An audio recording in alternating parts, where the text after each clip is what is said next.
Hello students. तो आज के लेक्चर के अंदर हम देखने वाले हैं कि असेंबली लैंग्वेज के अंदर बेसिक सिंटैक्स जो प्रोग्राम हम बनाते हैं उसके अंदर पहले तो हमें ये सारी चीज़ें समझनी रहेगी कि प्रोग्राम किस तरीके से बनाते हैं।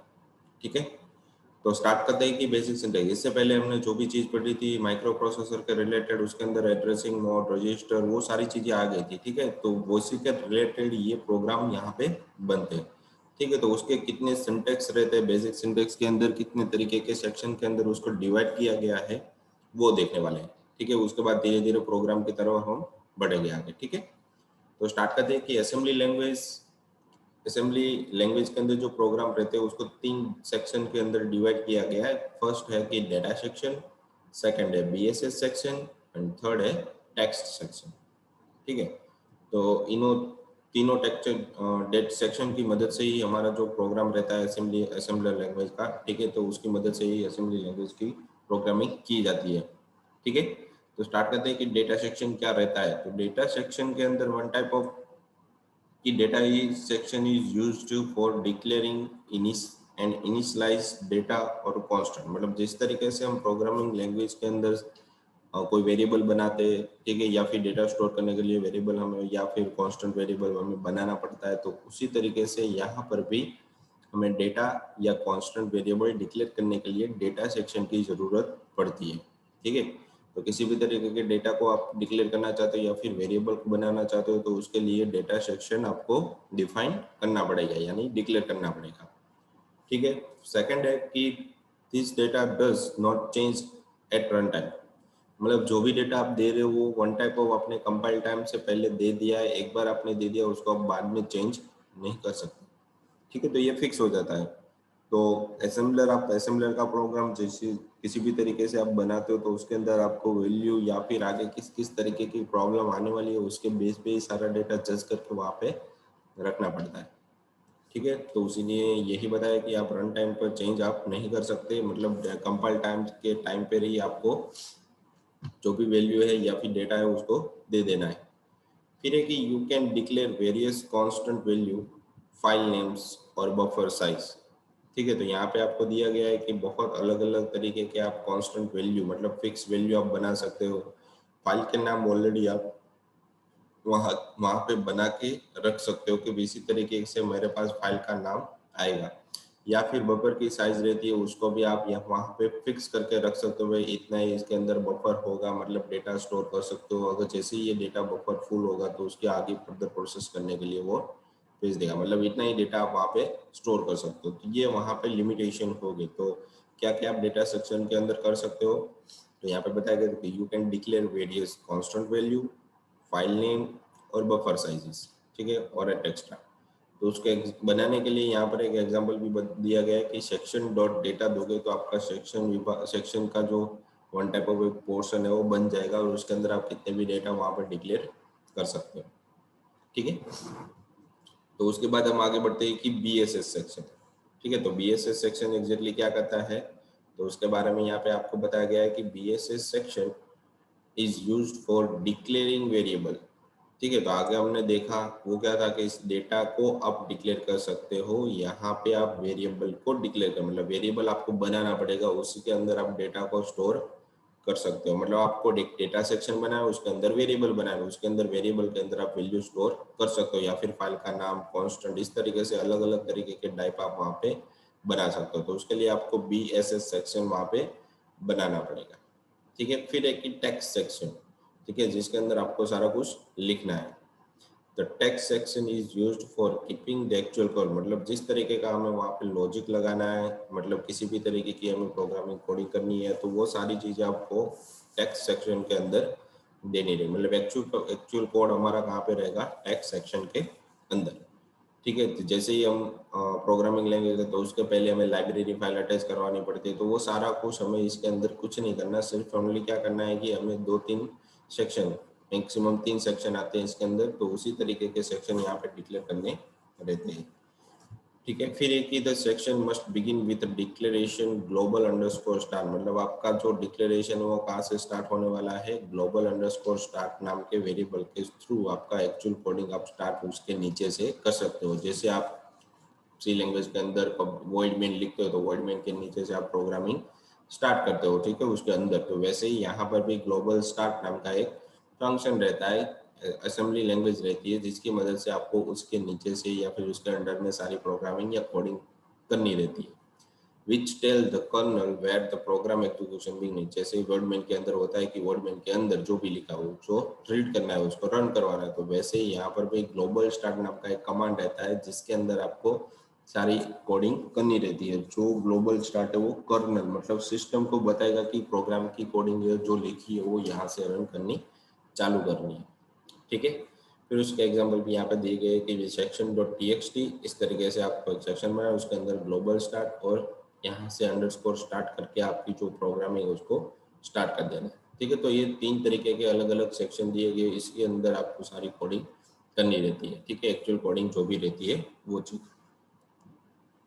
तो आगे बढ़ते हैं, ठीक है। फिर है कि कमेंट्स, तो प्रोग्रामिंग के अंदर कमेंट आप किस तरीके से दे सकते हो वो भी यहाँ पे दिया गया है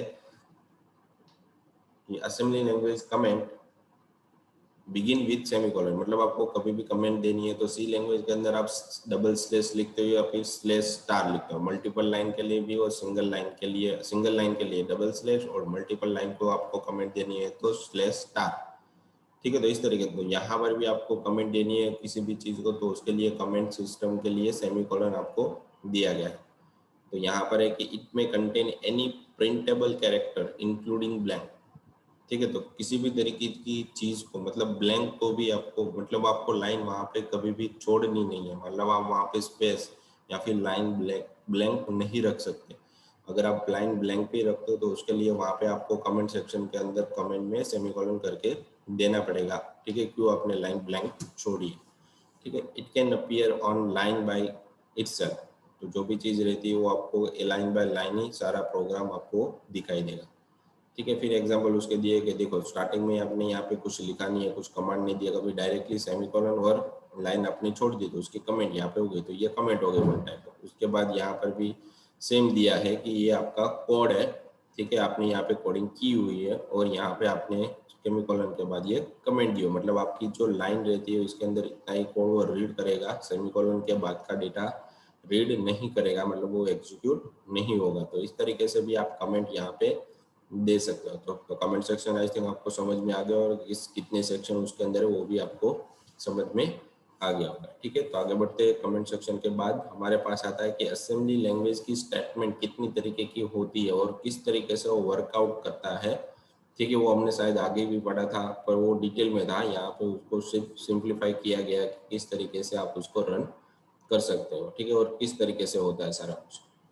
तो उसके लिए यहाँ पे आपको दिया गया कि assembly language program consist of 3 type of statement, ठीक है। तो 3 तरीके के स्टेटमेंट की मदद से वो चलता है, मतलब आप जैसे हमारे सी लैंग्वेज के अंदर एरे आता है, स्ट्रिंग आती है, लूप आती है, तो वैसे ही यहाँ पर भी सेम थिंग आती है, ठीक है, वही आपको यहाँ पे दिया गया है। तो यहाँ पर कैसे एग्जीक्यूटेबल इंस्ट्रक्शन और इंस्ट्रक्शन ओनली इंस्ट्रक्शन या फिर जो भी रन होने वाली इंस्ट्रक्शन रहती है वो चीज आ जाती है असेंबली लैंग्वेज के अंदर, मतलब एग्जीक्यूटेबल इंस्ट्रक्शंस मतलब जो रन होने वाली इंस्ट्रक्शन है और सिर्फ इंस्ट्रक्शन है, मतलब सिर्फ स्टेटमेंट है। फिर है कि असेंबलर डायरेक्टिव और सूडो ऑप्स, असेंबली डायरेक्टिव मतलब पहले से ही असेंबलर के पास बहुत सारी लाइब्रेरी फाइल पड़ी होगी, उसमें से ही डेटा सारा रीड करना है, ठीक है। तो उसमें से भी मतलब पता चलेगा कि इस तरीके से मुझे 0101 के अंदर डेटा को कन्वर्ट करना है, तो वो भी उसको पता होना चाहिए। तो इसके लिए डायरेक्टिव्स का यूज किया जाता है। जैसे सी लैंग्वेज के अंदर हम क्या करते हैं कि स्टार्टिंग में हैज इंक्लूड conio.htdoc फाइल लगाते हैं, तो वैसी तरह यहाँ पे असेंबलर डायरेक्टरी का भी यूज किया जाए, या फिर sudo opcode मतलब पहले से ही वेरिएबल डेटा फिक्स रहता है उसको आप डायरेक्टली यूज कर सकते हो। फिर एक मैक्रो, ठीक है, आपको अपनी तरीके से असेंबलर डायरेक्टरी या सूडो कोड आपको बनाना है तो उसके लिए मैक्रो नाम की एक अलग से लैंग्वेज आती है, उसकी मदद से आपको असेंबलर डायरेक्टिव या फिर सूडो कोड बना सकते हो, ठीक है। तो यहाँ पे देखो पी मतलब पी साइलेंट हो जाए, सूडो कोड सूडो ऑप्स इस तरीके से आपको मिलता है, ठीक है। इसका प्रोनाउंसिएशन इस तरीके से होता है। तो ये 3 तरीके की अलग अलग असेंबलर स्टेटमेंट रहते हैं जिसकी मदद से असेंबली लैंग्वेज को आप रन कर सकते हो। फिर उसका थोड़ा डिस्क्रिप्शन दिया गया कि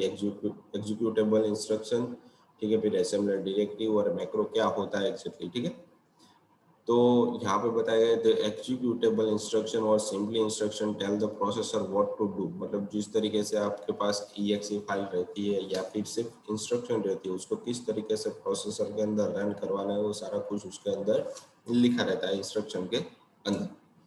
ठीक है, फिर एक etch instruction consist of operation code, मतलब ऑप कोड, मतलब जो भी आपका कोडिंग रहता है, ठीक है, इंस्ट्रक्शन रहती है one type of op code, मतलब एक सिंबॉलिक फॉर्मेट के फॉर्म में रहता है, मतलब मेमोरी कोड भी बोलते हैं। फिर etch executable instruction generate one machine language instruction, मतलब जो भी एग्जीक्यूटेबल इंस्ट्रक्शन रहती है उसको जनरेट करने मशीन लैंग्वेज के अंदर उसको पास किया जाता है असेंबलर के अंदर। The assembler directive or pseudo ops tell the assembler about the various aspect of assembly process, मतलब किस तरीके की वहाँ पे प्रोसेस करनी है वो कौन डिसाइड करता है, कि असेंबलर डिसाइड करता है कि मुझे इस तरीके का असेंबलर डायरेक्टिव मिली है या फिर pseudo ops मिला है, ठीक है, उसको इस तरीके से रन करवाना है या फिर किसी दूसरे तरीके से उस प्रोसेस को रन करना है। फिर एक this are non executable and do not generate machine language, मतलब इसके बाद जब सुडो ऑप्स जनरेट हो जाता है या फिर असेंबली डायरेक्टरी के अंदर वो डेटा स्टोर हो जाता है उसके बाद किसी भी तरीके की मशीन लैंग्वेज के अंदर वो कन्वर्ट नहीं होता, डायरेक्टली फिर प्रोसेसर को ही वो सारा काम दिया जाता है कि इसको आपको प्रोसेस करना है। फिर एक macro are basically text substitution mechanism, मतलब आप अपनी तरीके से भी कुछ कोडिंग ऐड करना चाहते हो असेंबलर के अंदर तो उसके लिए आपको मैक्रोस दी गई है, जैसे कि एक्सेल और वर्ड के अंदर आपको कोई फंक्शनलिटी नहीं डालनी है तो उसके लिए आपको मैक्रो के अंदर विजुअल बेसिक के अंदर कोडिंग आपको करनी रहती है, मतलब जो भी आप कोड लिखोगे वो आपका जो मैक्रो एक्सेल है या फिर वर्ड है उसके अंदर वो सारा इनबिल्ट हो जाएगा, तो मतलब उसके कोड के साथ आपका कोड अटैच हो जाएगा। तो इस तरीके से ये सारी स्टेटमेंट यहाँ पे रन होती है, ठीक है, इस तरीके से वर्कआउट ये सारी चीजें करती है। फिर आगे बढ़ते हैं कि syntax of assembly language statement, ठीक है, तो जो भी हमने स्टेटमेंट वहाँ पे ऊपर पढ़ी है तो ऑप कोड क्या होता है, लेबल क्या होता है, वो सारी चीजें यहाँ पे आपको दी गई है। उसके बाद एक प्रोग्राम भी आपको दिया गया है जो आपको समझाएगा कि किस तरीके से वो सारा कुछ वर्कआउट होता है। तो यहाँ पे दिया गया है कि assembly language statement are enter one statement per line, मतलब जो असेंबली लैंग्वेज के अंदर जो भी लाइन रीड होती है वो लाइन टू लाइन रीड होगी, कभी भी एक साथ सारा कुछ रीड नहीं करता असेंबलर, ठीक है, तो एक टाइम पर एक ही लाइन रीड करेगा और उसके बाद ही दूसरी लाइन के अंदर जाएगा। Each statement follow the following form, मतलब जो भी आपके पास इंस्ट्रक्शन दी जाती है हर एक कितने भी आपके पास लाइन रन करने के लिए हो तो वो लाइन किस तरीके से रन करता है तो उसका एक स्पेसिफिक सिंटैक्स है जो यहाँ पे दी गई है कि लेबल, मतलब पहले आपको लेबल डिफाइन करना पड़ेगा, फिर कोडिंग स्टार्ट करनी है तो उसका एक लेबल होगा, ठीक है, लेबल मतलब एक पहचान उसकी कोड की कि भी यहाँ से ये कोड नया कोड स्टार्ट हो रहा है। फिर मेमोनिक कोड मतलब एक सिंबॉलिक कोड रहेगा, ठीक है, आपको क्या करना है, ऐड करना है, मूव करना है, सब्स्टिट्यूट करना है, डिलीट करना है, तो ये सारी मेमोनिक कोड के अंदर हमारे पास पहले से ही वर्ड फिक्स रहते हैं। उसके बाद एक ऑपरेंड, ऑपरेंड मतलब क्या हो जाता है कि कौन से वेरिएबल के अंदर मुझे डेटा डालना है, तो यहाँ पे वेरिएबल का नाम आ जाए, उसके बाद यहाँ पे कमेंट और उसकी वैल्यू भी यहाँ पे आप मेंशन कर सकते हो, जो हम अभी हम आगे देखने वाले हैं। तो उसके बाद है कमेंट, तो इस तरीके से सिंटेक्स आएगी या फिर इंस्ट्रक्शन आएगी, इसके अलावा और कुछ इसके अंदर नहीं आएगा। फिर उसकी एक्सप्लेनेशन यहाँ पे देखिए, the field in the square bracket are optional, जो ब्रैकेट के अंदर आपको सारा कुछ दिया गया वो ऑप्शनल है, ठीक है। The basic instruction has a two part. The first one is the name of the instruction, मतलब क्या करना है उसके साथ, मतलब और मेमोनिक कोड, उसको मेमोनिक कोड यहाँ पे बोला गया, which is to be executed, and second are the operand or parameter of the command, मतलब जो भी आप ऑपरेंड दिए हैं, ठीक है, उसके मेमोरी कोड की मदद से वो कोड क्या करना चाहता है उसके साथ ऑपरेंड के साथ वो यहाँ पे मेमोरी कोड के अंदर लिखा, मतलब उसके दो ही पार्ट है, ठीक है, फर्स्ट वन है कि मेमोरी कोड और दूसरा है सेकंड, ये दोनों तो कंपलसरी आएगी ही आएगी, कमेंट और लेबल नहीं आएगा तो भी चलेगा, ठीक है, ये ऑप्शनल है, पर बाकी मेमोरी कोड और ऑपरेंड दोनों फिक्स है, ठीक है। तो आगे बढ़ते हैं, देखो अब यहाँ पे आपको प्रोग्राम भी दिया गया है और उसकी एक्सप्लेनेशन भी दी गई, तो लास्ट लेक्चर के अंदर भी थोड़ी प्रोग्रामिंग थी और थोड़ा एक्सप्लेनेशन था, इसका प्रोग्राम हम रन नहीं कर सकते क्योंकि इसके लिए हमें एक प्रोसेसर की जरूरत पड़ती है, ठीक है, जो डायरेक्टली हमारे सॉफ्टवेयर के साथ कनेक्टेड है। उसके लिए लास्ट में यहाँ पे बताया गया है कि NASM नाम का सॉफ्टवेयर इंस्टॉल करना पड़ेगा, उसके बाद आप प्रोग्राम की कोडिंग दे सकते हो, पर उसको रन नहीं कर सकते। ठीक है, प्रोग्रामिंग कर सकते हो पर रन नहीं कर सकते, ये चीज़ें होती है इसके अंदर। ठीक है, जो शायद अगर पॉसिबल होगा तो मैं आपको वहाँ पे दिखाऊंगा भाई किस तरीके से वो वर्कआउट होता है, या फिर कोडिंग किस तरीके से आप कर सकते हो इसके अंदर, ये हार्डवेयर लेवल की कोडिंग। ठीक है, तो उसकी सिंटेक्स तो हमें समझनी पड़ेगी भी क्या चीज़ होती है इसके अंदर। तो उसके लिए यहाँ पे सारा कुछ हम लेक्चर के अंदर देख रहे हैं। ठीक है, तो यहाँ पे प्रोग्राम आपको दिया गया है जिसको आपको समझना है कि क्या होता है। तो देखो यहाँ पे क्या है कि INC फिर काउंट। ठीक है, तो यहाँ पे मैं क्या बना रहा हूँ, एक इंक्रीमेंट मेमोरी वेरिएबल के अंदर मैंने एक वेरिएबल बनाया काउंट नाम का, और उसके अंदर मुझे इंक्रीमेंट करता रहना है। तो यहाँ पे दिया गया है कि इसकी मदद से, मतलब ये मेमोरी कोड है और ये आपका ऑपरेंड है, मतलब वेरिएबल है। ठीक है, तो increment the memory variable count. फिर है कि मूव टोटल 48। मूव मतलब क्या हो गया कि 48 को मुझे टोटल नाम के वेरिएबल के अंदर ट्रांसफर, मतलब मूव हमारा एक मेमोनिक कोड है और टोटल हमारा ऑपरेंड है, और 48 हमारा वेरिएबल मतलब डेटा है हमारा। ठीक है, तो यहाँ पे क्या हुआ कि 48 को उसने टोटल नाम के वेरिएबल के अंदर ट्रांसफर हो, बीच में आपको कोमा देना पड़ेगा, वेरिएबल और डेटा के बीच में आपको कोमा देना पड़ता है ताकि ये डेटा इसके अंदर ट्रांसफर हो जाता है। तो इसके अंदर कभी ऐसा नहीं होता कि 48 टोटल के अंदर ट्रांसफर होता है, कभी कभी कोई कमांड के अंदर, मतलब ये जो मेमोरी कोड रहता है उसके अंदर क्या होता है कि टोटल है वो 48 के अंदर इस तरीके से भी आप डेटा को ट्रांसफर हो जाए, मतलब वाइस वर्सा दोनों आप कर सकते हो। वो किस पे डिपेंड रहता है, आपकी जो कमांड रहती है उस पर। तो यहाँ पे जो मेमोरी कोड है वो फिक्स रहते हैं, इसके अलावा आप ज़्यादा यूज नहीं कर सकते हो। ठीक है, तो वो भी चीज़ यहाँ पे दी गई है कि बहुत अलग अलग तरीके के मेमोरी कोड यूज किया जाता है, उसके भी बहुत वेराइटी है। ठीक है, तो यहाँ पे आपको सिर्फ असेंबली लैंग्वेज की जो बेसिक सिंटेक्स होती है वही आपको यहाँ पे दिखाई गई है, ताकि आपको memory code, operand, variable, data, ठीक है, वो सारी चीज़ें यहाँ पे आपको समझ में आने लगे। ठीक है, फिर तो इसकी एक्सप्लेनेशन यहाँ पे दी गई है कि transfer the value 48 in memory variable total. ठीक है, तो टोटल नाम के वेरिएबल के अंदर 48 को ट्रांसफर किया गया। फिर है कि एड AH, BH। तो यहाँ पे क्या दिया गया, add the content of BH register, मतलब BH एक रजिस्टर, जैसे हमने आगे बढ़ा था, तो BH register into AH register, मतलब BH के अंदर जो डेटा रहता है वो AH के साथ जोड़ देगा। मगर इसके अंदर 10 रहेगा तो इसके अंदर 5 रहेगा, तो दोनों का सम होके यहाँ पे AH के अंदर आ जाएगा 15। ठीक है, 15 हो जाएगा। ठीक है, तो दोनों का सम, क्योंकि यहाँ पे दिया गया है एड। फिर है कि and mask 1 and 128 perform end operation on the variable mask 1 and 128। मतलब इसके अंदर क्या हो जाएगा कि दोनों के अंदर अगर वेरिएबल कुछ भी पड़ा हुआ है तो ये क्या करेगा कि चेक करेगा डेटा है कि नहीं है। फिर उसके बाद ऐड 10 है वो मार्क्स के अंदर ऐड कर देगा, तो ऐड 10 वेरिएबल मार्क्स। फिर एक की मूव, तो 10 को वो AL नाम के रजिस्टर के अंदर या फिर ट्रांसफर कर देगा AL नाम के रजिस्टर के अंदर। ठीक है, तो transfer the value 10 to the AL register. तो इस तरीके से वो डेटा को ट्रांसफर कर सकते हैं। ठीक है, तो ये इसकी सिंपलिंग कोडिंग थी, सिंपल ही कोडिंग थी, कुछ ज़्यादा चीज़ समझने नहीं है हमें क्या होता है, किस तरीके से होता है, वो ज़्यादा समझना नहीं है, क्योंकि ये सारी चीज़ें हमें पहले से ही बताई गई है कि भाई क्या होता है और किस तरीके से यहाँ पे आप ऑपरेंड बना सकते हो, वेरिएबल अपनी तरीके, वो सारा कुछ यहाँ पे कैपिटल में ही आएगा, स्मॉल में आप नहीं लिख सकते हो। कोई कोई असेंबलर होता है जिसके अंदर ही आप स्मॉल में कोडिंग कर सकते हो। ठीक है, कैपिटल में आप वहाँ पे नहीं कर सकते।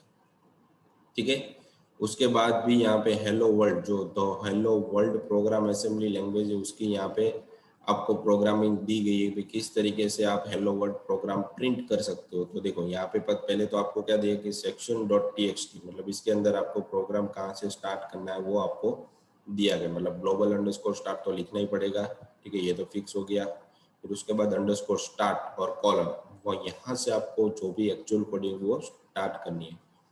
तो यहाँ पे आपको क्या दिया गया है कि मैसेज लेंथ, मतलब EDC मतलब मूव, लेंथ नाम के वेरिएबल के अंदर जो भी डेटा EDC नाम के वेरिएबल के अंदर ट्रांसफर हो जाए। फिर मूव मैसेज नाम के वेरिएबल के अंदर जो भी डेटा रहता है वो ECX के अंदर ट्रांसफर हो जाएगा।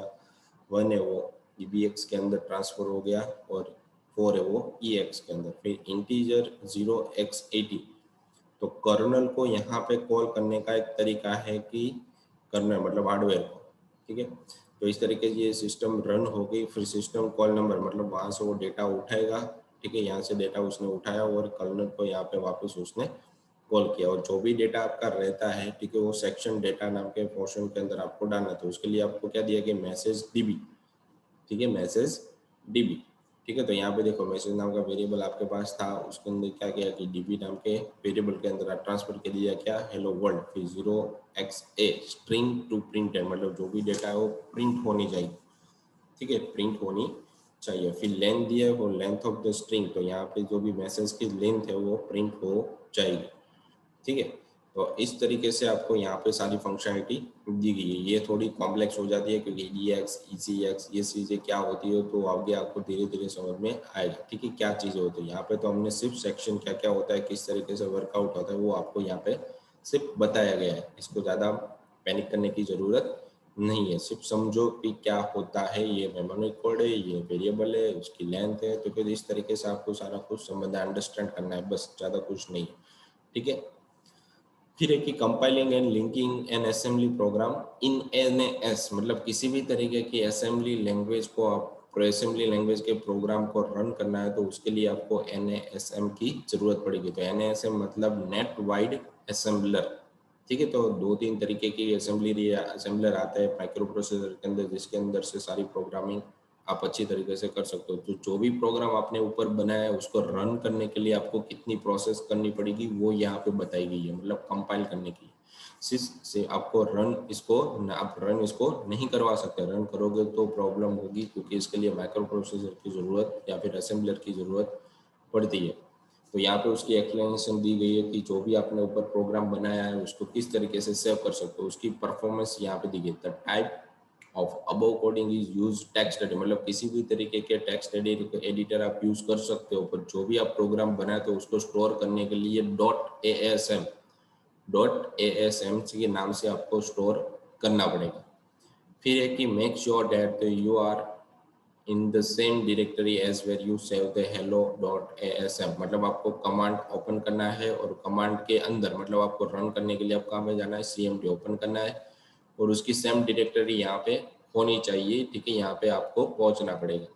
फिर to assemble the program type NASM -f ELF और hello.asm, इस तरीके से आपको जो प्रोग्राम है hello.asm उसको रन करने के लिए इतनी कमांड आपको देनी पड़ेगी। पर उसके लिए आपको NASM को डाउनलोड करना पड़ेगा और उसके पहले जो भी एनवायरनमेंट की प्रोसीजर रहती है वो सारी कुछ आपको फॉलो अप करनी पड़ेगी, तभी आपका प्रोग्राम है वो कंपाइल होगा, सिर्फ रन नहीं होगा, ठीक है। पहले भी मैंने आपको बताया सिर्फ कंपाइल होगा।